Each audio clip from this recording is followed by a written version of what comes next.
This is the Emergency Medical Minute, sponsored by CarePoint and HCA Health One.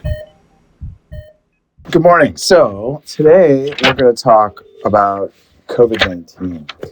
It's, obviously never going to go away. It's now endemic to the world. But there's a few things that they have started to do some research on in terms of what COVID-19 can cause in patients or has caused in patients in the past and some of the longer term implications of it. With COVID-19, there's the virus itself, and then there's the inflammatory response and downstream effects of the inflammatory response. So today I just want to focus on some of the cardiac related issues that occur. A few things to just remember is that when you get COVID-19, you have your systemic illness, you have your viral load that, causes downstream effects, which is an inflammatory response along with the virus itself infecting tissue in your body. And so some of the things that we're seeing from a cardiovascular standpoint are arrhythmias, so specifically bradycardia, and then proarrhythmic stuff such as atrial fibrillation, ventricular tachycardias, and then also myocarditis. And the thought on this is that it's not the virus getting into the myocytes itself, but it's the inflammatory responses that happen within the body that then cause these proarrhythmic states. And so the most common arrhythmia that we see with folks who have COVID and then also post-COVID are atrial fibrillation. And atrial fibrillation for patients who are actually admitted is a risk factor for worsened outcomes. And so for these patients that we're seeing either with COVID, who have COVID, and if they are having AFib, that should help us say, well, maybe this is someone that we should probably admit and have closer monitoring on. Obviously, the biggest risk factor when you have AFib then is what?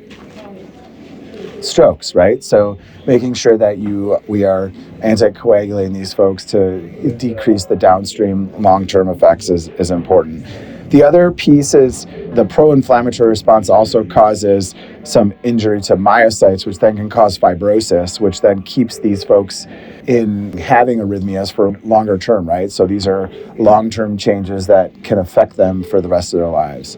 The other piece on this is sinus node dysfunctions. With sinus node dysfunction, this can cause folks to have almost like a POTS type syndrome, right? Where they all of a sudden go into tachycardia, and then bradycardia, right? Like kind of all over the place. And that autonomic dysfunction is something that they're seeing more regularly. And then the last is the ventricular issues. And so this is where you have an injury to the cells on the ventricular side, which then also can induce myocarditis, right? Which we've heard of from COVID. They've done studies on the vaccine, and actually they've shown that there is actually not any significant evidence of folks getting myocarditis from the vaccine itself. So that myth is slowly being pushed away.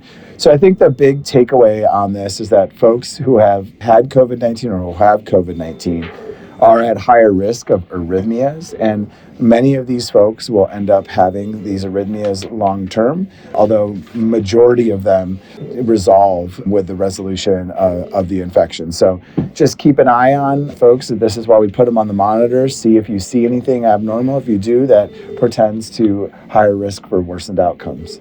This has been the Emergency Medical Minute. Thank you to our sponsors CarePoint and HCA Health One. Support from them and listeners like you helps us to continue providing free medical education to the masses. If you found this episode valuable, consider supporting our work and check out the link in our show notes.